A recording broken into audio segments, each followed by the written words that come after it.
Hi friends, sweet பொட்டு சப்பாத்தி பார்க்கலாமா? ரொம்ப டேஸ்டியாக இருக்கும். ட்ரை பண்ணி பாருங்கள். ரொம்ப சிம்பிள் தான். ஸ்வீட் பொட்டேட்டோ வாங்கி என்ன பண்ணுங்க, நல்லா ஸ்டீம் பண்ணி எடுத்துக்கோங்க. ஸ்டீம் பண்ணி எடுத்ததுக்கப்புறமா நல்லா மசிச்சுக்கோங்க. அதுக்கு நடுவில் சப்பாத்திக்கு நம்ம மாவு பிணைவோம் இல்லையா, அந்த பதத்துக்கு மாவு பிணைஞ்சி வச்சுட்டு ஒரு கடாயில் எண்ணெய் ஊற்றி சீரகம், வெங்காயம், பச்சை மிளகா போட்டு வதங்கினதுக்கப்புறமா இந்த வேக வச்ச பொட்டேட்டோ இருக்குங்களா, ஸ்வீட் பொட்டேட்டோ, அதை மசிச்சு நல்லா அதில் சேர்த்துக்கோங்க.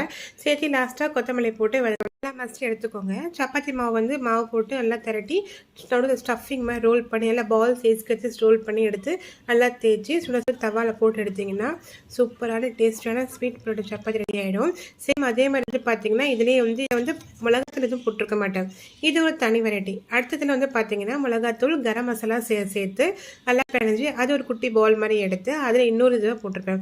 ஸோ 2 இதுவாகவும் செய்யலாம். நீங்கள் ஈஸி வித்தவுட் ஸ்பைசி ரெண்டுமே இருக்குது.